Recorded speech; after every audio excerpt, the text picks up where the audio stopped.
What if I told you there's really only one map in Arc Raiders worth playing? Well, you probably think I was lying and asked for proof, which is fair, so I guess I'll just prove it to you. Right now, the game has 5 maps, with a 6th, Raven Tides, launching imminently, and each has their own thing. If your dopamine levels are low, I've got a launch tower and spaceport that should do the trick. Just remember to hit the zipline. But I did.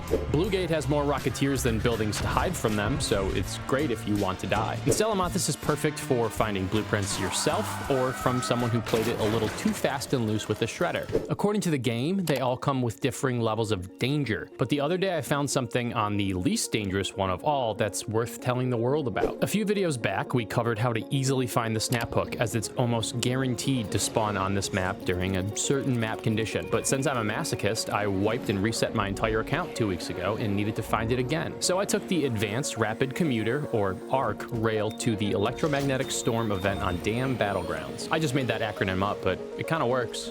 I spawned right outside the Pale Apartments, and while they do lack melanin, they're a known snap hook blueprint hotspot. It was like the game said, first crate, hey Sally, please don't make another certified banger telling everyone where to find the second rarest blueprint in the game. We'll just give it to you right away.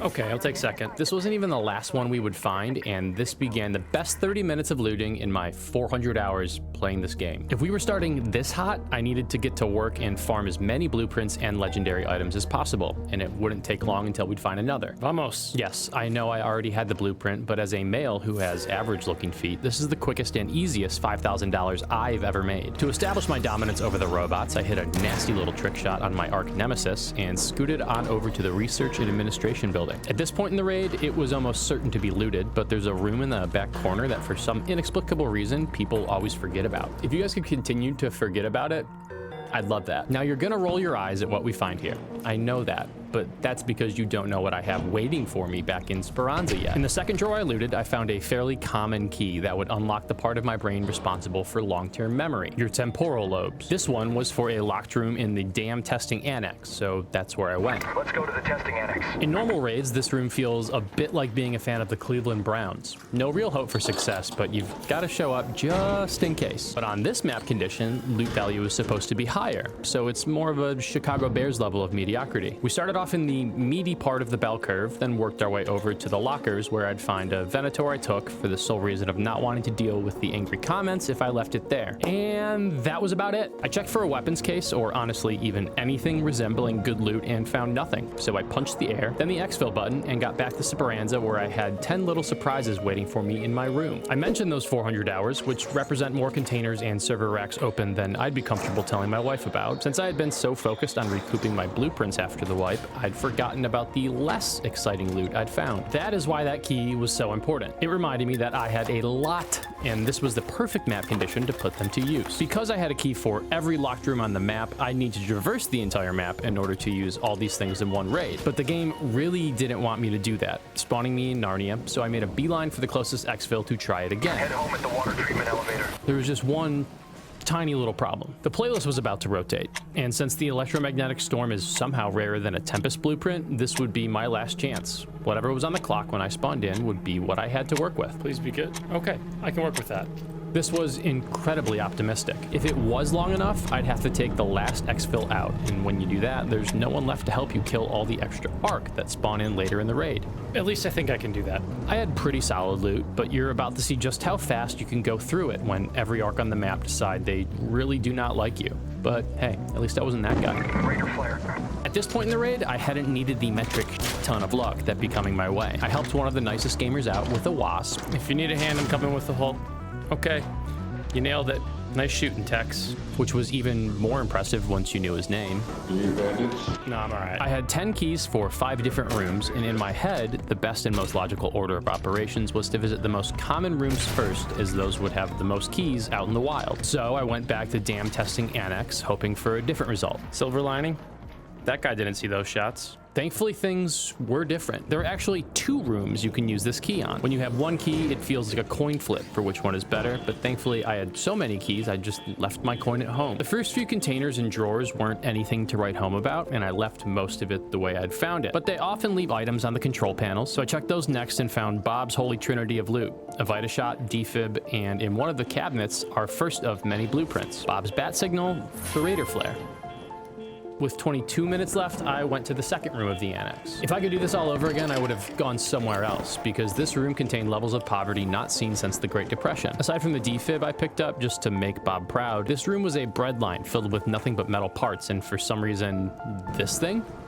A field crate. I hoped luck would turn around during the breach and searches, and with the random power rod I found, I guess it kind of did. Yay! But that was nothing compared to what was about to happen. With 20 minutes left, I made my way outside, saw a Rocketeer in the distance, and then heard one right above me. Rocketeer, up there. This seems like a bad thing, but it actually isn't. I was still pretty gooped, so I took out my hull cracker, prepared for battle, and pulled out my secret weapon, the Wolfpack. A decision that would compound in benefit now and much later in the raid. Recently added to the endangered species list by the U.S. Fish and Wildlife Service, the Wolfpack used to be a fairly low-cost deterrent for sky gods, but in this new season, you've probably seen a lot less of them. That's because you now need the drivers from Rocketeers in order to craft them. It takes 2 Wolfpacks to kill them, and you usually just get 1 driver. But on occasion, you get blessed. Because I had my trusty hull cracker, I exercised frugality and only threw 1, aiming to finish off my kill with rocket ammo. This means that after I'd looted it, I'd essentially break even, and with the time constraint I found myself under, this felt like a fair trade-off. From the start of looting, you can usually tell if you're getting blessed or not. Even though I'm not a regular churchgoer, it would appear some higher power was looking over me, because we were about to pull off a looting miracle. The first engine had what you'd expect, a bunch of parts you can get from a tick. The second was an instant realization that I wasn't getting 2 drivers. The third played with my emotions a bit, still no joy, but the fourth was a sign from God that this raid was going to be different from any other. It's gonna happen. Now all I had to do was get the driver that always spawns in the middle unit, and I would have had just doubled my Wolfpack production. Do I just exfil now? Which is good, but not even close to the best thing that would happen on this raid. With 18 minutes left, I had to move fast, and after the Rocketeer had warmed up my shot, I moved to the second room. Snap hook movement incoming. The damn staff room. That's not gonna work, is it? This room is almost always looted, but we've already established this raid was blessed by whatever deity you believe in, so obviously it wasn't. 7 lockers laid before me, unopened, and honestly, saliva was beginning to drip down my chin. The second locker had a snow globe worth $7,000 and a silencer I just, slapped on my anvil. The third moved our trend of luck further up and to the right with a chill $14,000 snap hook. Okay, now I need to leave. 4 and 5 gave me the most low-cost alternative to Rocketeer self-defense, as a well-placed showstopper causes Rocketeers to stop defying gravity and enter a state of destructive freefall. 6 just gave me a shield recharger, which I'd end up needing, and the last locker provided another $5,000 under-barrel attachment.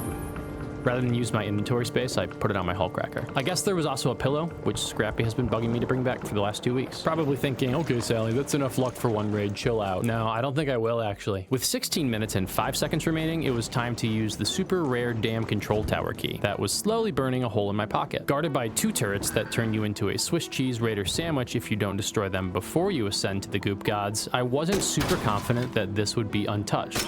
Okay, now we rise. It turns out my luck hadn't ran out yet, but that meant that Cream Pie's had. Unbeknownst to me, a caboose had attached itself to this looting engine, which is never a good sign. Oh shit. Follow me up. As long as you don't shoot me in the back, I am okay with that. I was right behind you. You're coming up. I tried to handle things diplomatically. Let's make a deal. If I find a blueprint that I already have, I'll just give it to you. Okay, bro. All your room's all yours. You brought the key. You beat me to it. If he sees this, he's going to be really pissed that he said that. This room offered 5 red lockers, the first 4 of which didn't have all that much except for some heavy gun parts I didn't have room for, and 2 boxes of fireworks I was going to try and make use of if I somehow made it to the end of this raid alive. I have a plan, okay? The 5th had something muy especial in it. Okay, yeah. I should leave. Look, guys, he declined my offer. There were a few more containers to loot, and it would have been greedy to expect anything out of those, but people often forget there's a few containers outside on the ledge you can loot as well. So I checked for those, and in the process got the easiest and luckiest Rocketeer kill anyone can possibly get in this video game. Plus, with 12 minutes and 30 seconds left, we still had 2 more rooms to go. I had to make quick work of him, so I took out those 2 showstoppers, looking to draw the curtain on this machine's reign of terror. Where the hell did he go? When Zeus decided to handle matters for me and hit a 360 cross-map no-scope. There's no way this is real life. This cannot continue. The luck would continue. No way. That's right. If I survived, I'd be waddling my way out of this with 4 wolf packs. With 11 minutes and 22 seconds left, I did a random quest so Shawnee would stop assaulting my eardrums at the beginning of the raid and made my way back down the zipline. An arc orbiter is en route. Yeah, I know. I had a key for the locked room in the new controlled access zone. I'd only been once before during a normal raid, and the loot there was, is that a tent or are you just happy to see me good? So after what felt like a fiscal year struggling to set up a zipline, I finally got it to work and moseyed my increasingly bloated self over. Not really expecting to find much of anything because after all, just how lucky can one man be? Turns out, even luckier. By the time I arrived, there was only 7 minutes and 44 seconds left on the clock. Someone more disciplined than me would have walked right past this container and focused on the task at hand. I, however, felt something deep within me telling me to loot it. It's incredibly illogical, but I believe we will get another blueprint out of this crate. That's unlucky. The funny thing about luck is that it's not a zero-sum game. The ability to have good things happen to you does not usually come at the detriment of other people. But I guess there was nothing usual about this raid. I'd already increased my net worth by close to $100,000 at this point, and the Speranza tax bill would have been insane. So in retrospect, I'm glad this room was already looted, and we were about to meet the person who did it. I was being chased, somehow, through these narrow passages by a wasp, who in their head probably thought they were in a Fast and Furious movie. But this chase had caused me to miss something a few of you might have already caught, because it turns out that there was a body. Whoever had looted this room before had obviously fallen victim to this same murderous wasp, which is surprising once you see what they were running. Oh, they picked it clean. On my way out, I finally stumbled over them, and if I hadn't, this raid would have been more, meh, it's a solid run, but not great. Now, by this point in the video, you're probably all pretty aware that my lobbies don't have a lot of PvE. How the f do I get out of here? So I rarely get to feast my eyes on a completely unlooted raider. Wait, was that... And it was a treasure trove of goop that tells a life story. A leaper core, which you already saw. A leaper, but died to a wasp. A Tempest 3, which I had to stuff into my inventory. A Hullcracker 4. Okay. Plus a survivor augment that the game has actively been preventing me from finding the blueprint for. Gotta move a few things around really quick and we can be on our way. I'm genuinely curious what he was holding in his safe pocket. Time was beginning to slip away, so I gave him his last rites. Knocked out raider, over here. And ascended to the surface to check my map. I still had the damn surveillance key in my inventory, and with 5 minutes and 11 seconds left, greed and self-preservation were having an internal battle, with greed currently winning. I'm gonna go for it. I'm gonna go for it, it's dumb. If I died here, I'd probably break my controller and delete this recording from my PC out of pure shame. Thankfully, a rocketeer in the distance made me snap back to reality. Okay, never mind. I'm just gonna go home now. This was somehow both the right and wrong decision. All I have to do is get across this lake without anybody noticing me, and I'm fine. I thought I'd have a pretty chill exfil, but this game doesn't care about what you think. Of course, there's the leaper who spawns over here, right? And there he is. The plan was to just not take the fight. I still had 4 ziplines in my inventory, and I was going to use them to politely scooch around our vertically blessed friend. But the Hornet, Wasp, and Firefly had other plans. Violence was now my only option, and tried to continue the zipline strategy. But somehow, the Leaper did what they do best, using his NBA-esque vertical jump to knock me off and nearly break my shield. I heard him charging up his energy attack, and if this connected, you all would have been witnessing an end screen right now. But I still had stamina left, so I made like a prey animal and ran away to lick my wounds and fight another day. To be determined, actually. Fighting these guys out in the open is much more dangerous than inside, because you have to use whatever is around you to prevent a collision, and in this case, all I had was a tree. Ooh, apricot. The lighting was also complicating things, and all of a sudden, Zeus and I were wearing different colored jerseys and playing for opposing teams. The clock was also not helping. I was ready to end this 3-on-1 fiasco and get the fuck home so I could brag about this raid and make this video. So I got back on my original zipline and had a mini panic attack about deploying the second. Deploy. Why aren't you deploying? Just deploy. Oh my, if I die like this, I will lose my Okay, thank you. Now, the only thing we need to worry about is the lightning. It was now a 1v1 with Zeus. That's not real. This is not happening. No. Truly, I would have lost my mind. This is the point where I was going to use those fireworks, but I had some unfinished business with the Leaper. The elevator was already called, but I wanted to max out my trial score, and he was just the arachnid to help me do that. So with 13 seconds left, I initiated conflict. Let me check the elevator. Okay, here it comes. We were now in overtime, and your boy was about to hit an absolute buzzer beater. 3, 2, 1. He gets it done. So if you're looking to elevate your pulse and become $100,000 richer, I think I know the map for it.